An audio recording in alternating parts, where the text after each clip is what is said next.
Good morning my dear students. 41वीं video के साथ में 40वें वीडियो में हमने आपको मानव उत्सर्जन तंत्र के बारे में हल्का सा थोड़ा वर्णन कराया था। अब इसका डायग्राम सहित वर्णन कराते हैं, तो ध्यान देना। मानव उत्सर्जन तंत्र द्वारा शरीर के नाइट्रोजन युक्त तरल अपशिष्ट पदार्थों को एकत्रित करके उनका निष्कासन किया जाता है। मानव उत्सर्जन तंत्र द्वारा शरीर के, ध्यान देना, क्या होता है, उपापचय क्रियाओं के द्वारा मानव शरीर में नाइट्रोजन युक्त तरल अपशिष्ट पदार्थों का संचय होता है, जिनको इस तंत्र के द्वारा शरीर से बाहर निकाला जाता है।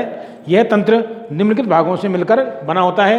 इसमें आप देखिएगा, इसमें वृक्क है, ये बायां वृक्क है, ध्यान देना, और ये दायां वृक्क है, ध्यान दीजिएगा। दो वृक्क होते हैं मानव में, एक जोड़ी, और ध्यान देना ये महाशिरा होती है, ये पृष्ठ महाधमनी होती है, और एक जोड़ी क्या होती है, मूत्र वाहिनियाँ होती हैं। एक मूत्राशय होता है, एक मूत्रमार्ग होता है। एक बार पुनः देख लें इसको, तो मानव उत्सर्जन तंत्र क्या होता है, ध्यान देना कि मानव उत्सर्जन तंत्र, मानव उत्सर्जन तंत्र द्वारा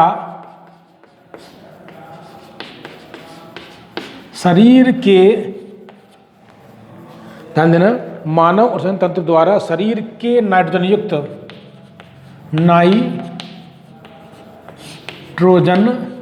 युक्त तरल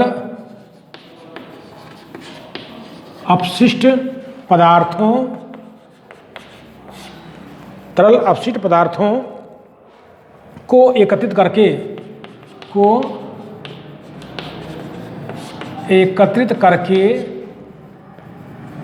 उनका निष्कासन किया जाता है। उनका निष्कासन किया जाता है। तो ध्यान देना, क्या करता है ये उत्सर्जन तंत्र, शरीर के नाइट्रोजन युक्त तरल अपशिष्ट पदार्थ को एकत्रित करके उनका निष्कासन किया जाता है।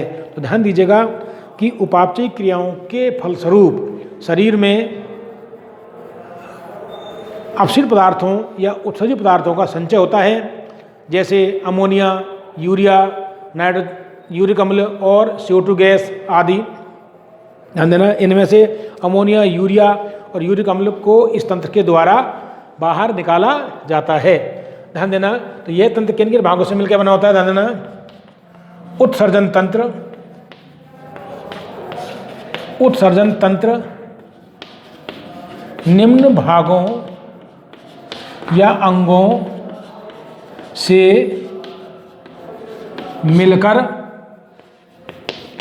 बना होता है। इसमें कौन कौन से भाग है, ध्यान से देखना इनको।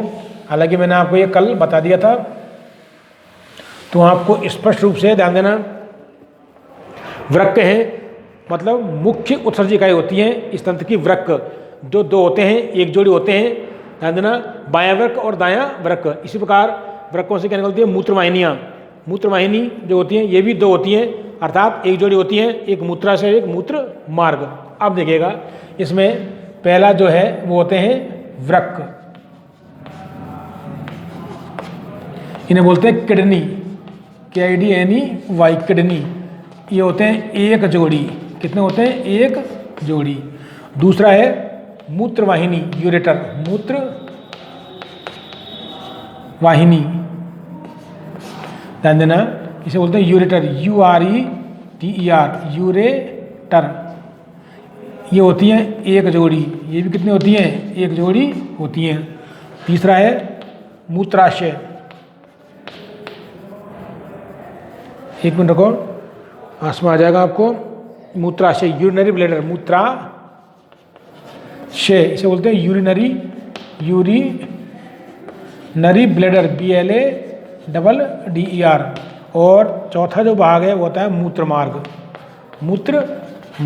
इसे बोलते हैं यूरेथ्रा, URETHRA, यूरेथ्रा। तो इन भागों से मिलकर ये बना होता है।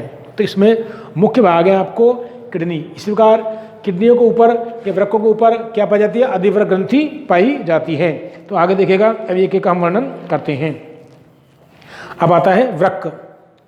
तो ध्यान दीजिएगा, दोबारा देख लें इसको कि ये मानव का उत्सर्जन तंत्र है। इसमें दो वृक्क होते हैं, अर्थात एक जोड़ी बायां वृक्क और दायां वृक्क। इनमें क्या जाती है, स्राएं और धमनियाँ, जो रक्त धमनियाँ रक्त ले जाती हैं, स्राव धमनियों के द्वारा शुद्ध रक्त वृक्क में पहुंचता है और अशुद्ध रक्त स्राव के द्वारा बाहर आता है। और ध्यान देना, ये मूत्रवाहिनी है और मूत्राशय में ये मूत्र मार्ग, और ये क्या बोलते हैं, मूत्राशय और मूत्र मार्ग। अब मुख्य संस्नयन की क्या होती है, वृक्क। तो एक एक के बारे में हम वर्णन करेंगे इनका, ध्यान देना।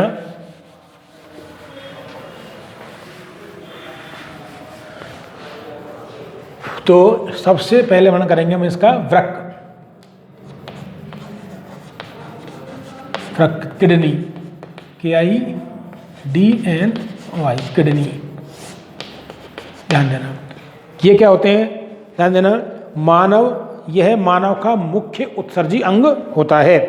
मानव में एक जोड़ी क्या पाए जाते हैं, वृक्क सेम के बीज की आकृति के। कैसे होते हैं, सेम के बीज की आकृति के, गहरे भूरे रंग के, उदर गुहा में पीठ की ओर, ध्यान देना कहाँ स्थित है, उदर गुहा में पीठ की ओर आमाशय के नीचे कशेरुक दंड के दाएं बाएं स्थित होते हैं, या दाएं भाग में स्थित होते हैं। तो इसके बारे में देखें, हम एक वर्णन करें कि यह मानव का मुख्य उत्सर्जी अंग होता है। यह मानव का मुख्य उत्सर्जी अंग होता है। ध्यान देना, मानव में एक जोड़ी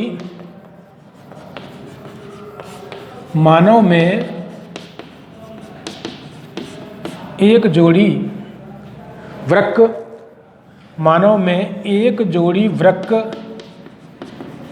सेम के बीज की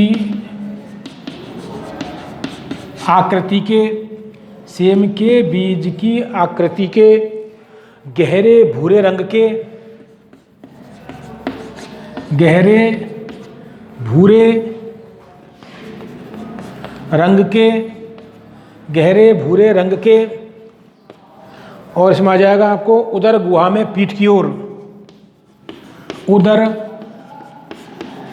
गुहा में पीठ की ओर कशेरुक दंड के दाएं बाएं, पीठ की ओर आमाशय के नीचे, है ना, पीठ की ओर या पीठ की तरफ आमाशय के नीचे, आमाशय के नीचे तथा कशेरुक दंड, कशेरुक दंड के दाएं एवं बाएं भाग में स्थित होते हैं। ध्यान दीजिएगा, तो स्थिति यानी कि कशेरुक दंड के दाएं एवं बाएं भाग में स्थित होते हैं। अब कशेरुक दंड कहाँ होता है, पीठ की ओर होता है, आमाशय के नीचे। ध्यान देना, मानव में एक जोड़ी वृक्क कहाँ पाए जाते हैं बेटा, सेम के बीज की आकृति के, सेम का जो बीज होता है, सेम फली, उसकी बीज की आकृति के, उधर गुहा में पीठ की ओर।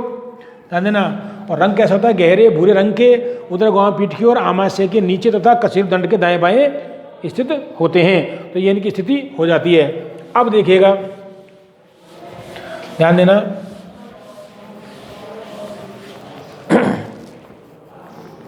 प्रत्येक वृक्क लगभग 10 से 12 सेंटीमीटर लंबा कैसे होता है, ध्यान देना। अगला पॉइंट है, प्रत्येक वृक्क लगभग 10 से 12 सेंटीमीटर लंबा, 10 से 12 सेंटीमीटर लंबा और 6 सेंटीमीटर चौड़ा, 6 सेंटीमीटर चौड़ा तथा मोटा कितना होता है, 2 से 3 सेंटीमीटर मोटा होता है, तथा 2 से 3 सेंटीमीटर मोटा होता है। तो इनकी लंबाई, चौड़ाई और मोटाई हो गई।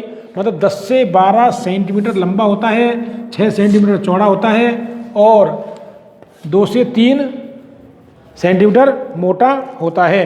अब इनका भार देखो, वयस्क मनुष्य में ध्यान देना, एक वयस्क मनुष्य के वृक्क का भार 120 से 170 ग्राम होता है।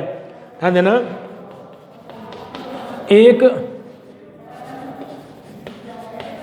एक वयस्क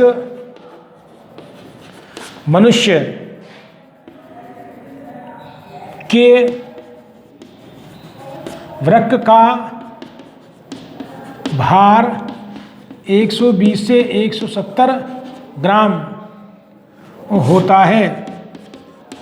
ध्यान देना, 120 से 170 ग्राम होता है। वृक्क की जो बाह्य सतह होती है, यह बाह्य किनारा वो उभरा हुआ होता है, जबकि जो भीतरी सतह होती है वो कैसी होती है? कॉनकेव अर्थात अवतल, या क्या होती है? धसी हुई होती है। तो देखिएगा कैसे, इसका एक डायग्राम बनाते हैं आपको। तो इसका डायग्राम देखें ध्यान से। वृक्क का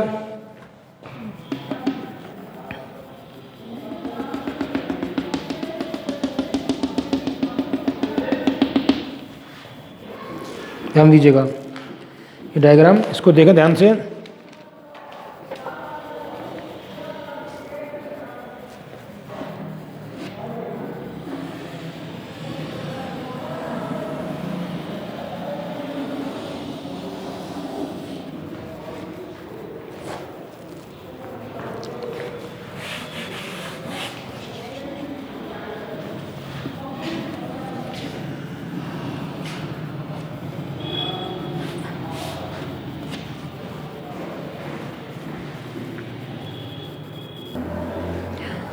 ध्यान देना बेटा, इस प्रकार इसकी संरचना होती है।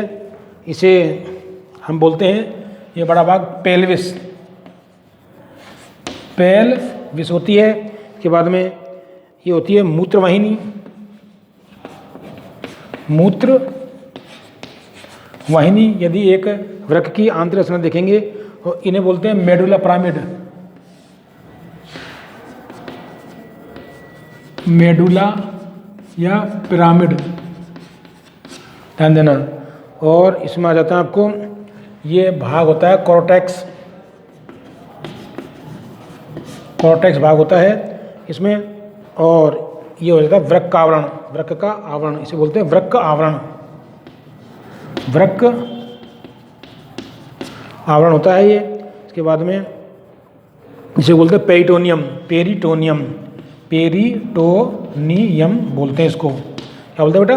पेरिटोनियम इसको बोलते हैं। और ये होती है कैलिक्स क्या बोलते हैं इसको? कैलिक्स।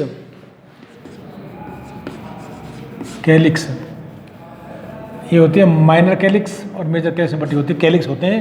तो ये इसकी संरचना होती है। और ये मूत्रवाहिनी, तो इसमें देखिएगा। और ये जो भाग होता है, ये भाग कहलाता है हाइलम। ये अंदर दसवां भाग होता है हाइलम। तो ध्यान देना, हमने आपको बताया था कि वृक्क बाहर से उभरा हुआ और अंदर से क्या होता है? धसा हुआ होता है। तो इसमें अगला पॉइंट देखेंगे हम वृक्क की रचना के अंदर। हमने आपको बता रहे थे कि मानव का जो वृक्क होता है वो कैसा होता है। ध्यान देना, इसमें बाहरी वृक्क का बाहरी सतह या किनारा उभरा हुआ होता है, जबकि आंतरिक सतह या आंतरिक किनारा या भीतरी किनारा धसा हुआ होता है। तो इसमें लिखें आप वृक्क का, सेम के बीच के समान हो गया ये, ध्यान देना। वृक्क का बाहरी किनारा या बाहरी सतह उभरा हुआ होता है, जबकि आंतरिक किनारा धसा हुआ होता है, जिसे क्या बोलते हैं? हाइलम। क्या बोलते हैं इसको? धसा हुआ होता है, जिसके मध्य में जिसके मध्य में एक खांच पाई जाती है जिसे क्या बोलते हैं, हाइलम, जिसे हाइलम कहते हैं। तो ध्यान देना, अंदर धसे हुए भाग में क्या हो जाएगी, अंदर की ओर होता है। कौन क्या होता है, ये अंदर वाला भाग, आंतरिक सतह जो होती है वृक्क की, वो अंदर धसी होती है, इसमें खांच पाई जाती है, इसे क्या क्या बोलते हैं, हाइलम कहते हैं। क्या कहते हैं, हाइलम कहते हैं। अब ध्यान देना, बिल्कुल मध्य में, इस किनारे के मध्य में क्या पाई जाती है, हाइलम पाई जाती है। इसमें से क्या जाती है, ध्यान देना, इस हाइलम में से आगे देखो,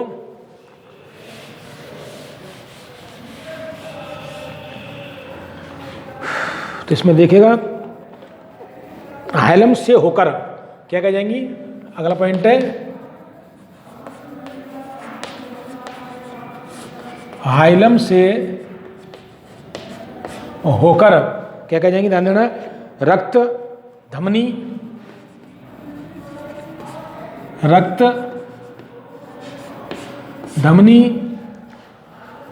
ये सॉरी वृक्क धमनी कहेंगे इसको हम, वृक्क में जाने वाली धमनी वृक्क धमनी होकर वृक्क धमनी, ध्यान देना, एवं तंत्रिकाएं, वृक्क धमनी एवं तंत्रिकाएं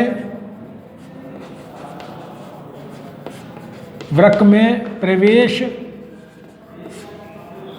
करती हैं। वृक्क धमनी एवं तंत्रिकाएं या रक्त वाहिकाएं प्रवेश करती हैं, जबकि प्रवेश करती हैं। अगला पॉइंट है जबकि, ध्यान देना, वृक्कशिरा, ये लिखिए, जबकि क्या लिखेंगे हम इसमें, जबकि वृक्कशिरा, वृक्कशिरा एवं, ध्यान देना, वृक्कशिरा एवं मूत्र नलिका, ये मूत्र नलिका हो गई, मूत्र वाहिनी, मूत्र वाहिनी वृक्क से बाहर निकलती हैं, वृक्क से बाहर निकलती हैं। ध्यान देना, इसमें प्रवेश करेंगी वृक्क धमनी और तंत्रिकाएं, और वृक्क धमनी वृक्क को शुद्ध रक्त लेके जाती है, और वृक्कशिरा जो बाहर आती है वो अशुद्ध रक्त लेके आती है, और मूत्र वाहिनी जो मूत्र का स्टोर कहाँ करेगी, मूत्र को लेकर के आएगी। आप इसमें देखो आगे भाग, इसमें देखो ध्यान से, क्या आता है, कहाँ से निकलती है, बाहर, किससे निकलती है, वृक्क से या हाइलम से बाहर निकलती हैं। या फिर ये भी कह सकते हैं हम, इसमें आपको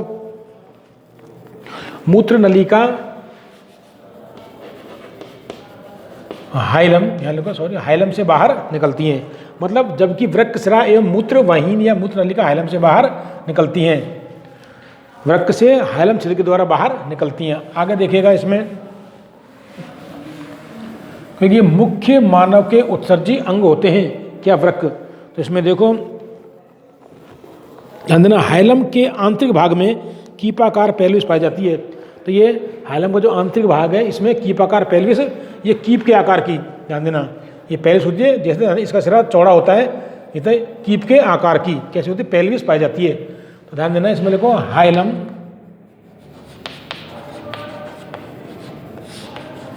हाइलम के, ध्यान देना, आंतरिक भाग में, आंतरिक भाग में कीप के आकार की, कीप के आकार की, कीप के आकार की वृक्क श्रोणी, वृक्क श्रोणी, प्रकट में पेल्विस, वृक्क श्रोणी पाई जाती है, पाई जाती है। तो ये वृक्क श्रोणी कहलाती है, इसे बोलते हैं हिंदी में वृक्क श्रोणी, वृक्क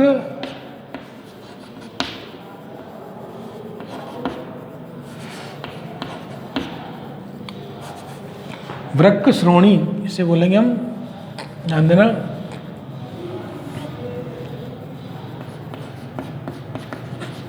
वृक्क श्रोणी पाई जाती है। तो ध्यान दीजिएगा, प्रत्येक वृक्क दो भागों से मिलकर बना होता है, बाह्य कॉर्टेक्स और आंतरिक मेडुला। आगे देखो, प्रत्येक वृक्क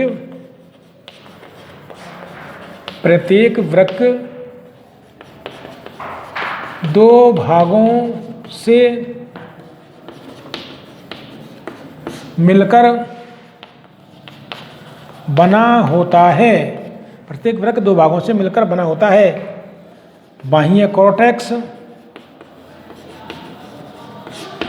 कॉर्टेक्स और आंतरिक मेडुला या मध्यांश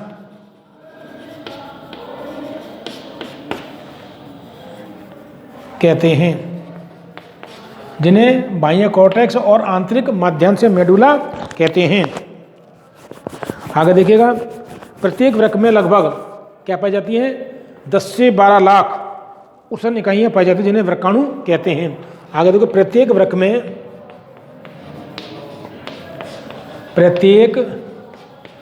में लगभग 10 से 12 लाख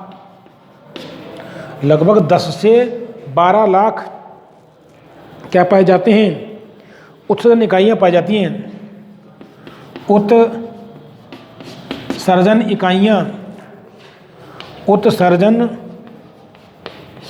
इकाइयाँ पाई जाती हैं, जिन्हें वृक्काणु या नेफ्रॉन कहते हैं। वृक्काणु या नेफ्रॉन कहते हैं, ध्यान देना। तो इसमें क्या कहते हैं, वृक्काणु नेफ्रॉन कहते हैं। जो नेफ्रॉन होते हैं,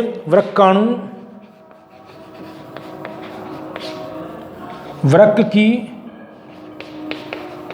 संरचनात्मक एवं क्रियात्मक इकाई होती है, जबकि वृक्क क्या होती है, उत्सर्जी इकाई होती है, ध्यान देना। तो देखिएगा, इसमें आपको दे रखा है कि हाइलम, मैंने आपको ये बताया था कि मानव में एक जोड़ी या दो वृक्क पाए जाते हैं, ध्यान देना, जो कहाँ पर पाए जाते हैं, सेम के बीच की आकृति के होते हैं, कशेरुक दंड के दोनों ओर स्थित होते हैं, ध्यान देना।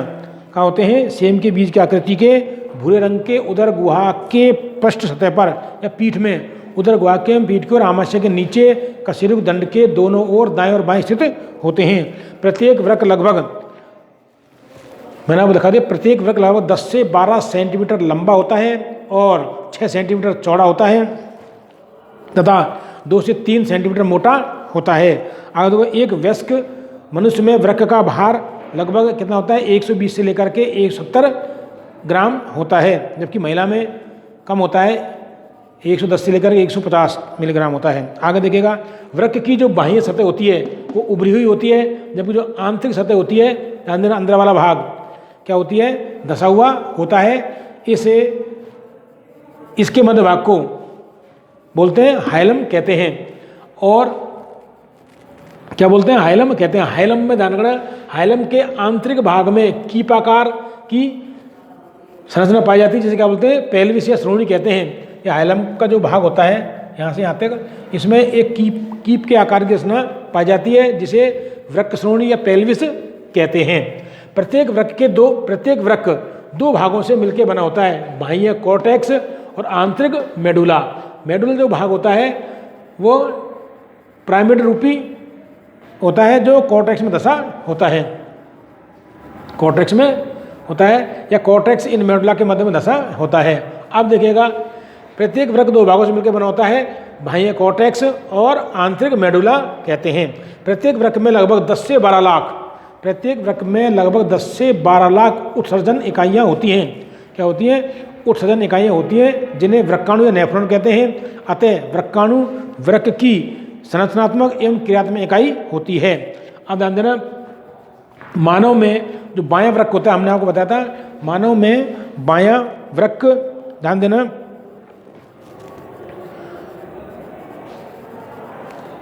दाएं वृक्क से कुछ थोड़ा ऊपर होता है, या फिर मानव का दायां वृक्क बाएं वृक्क से थोड़ा नीचे होता है। तो इस प्रकार आपकी इस रचना का वर्णन होता है। आगे आपको इसके बारे में जो वृक्काणु की रचना है इसके बारे में संरचना बताएंगे। धन्यवाद।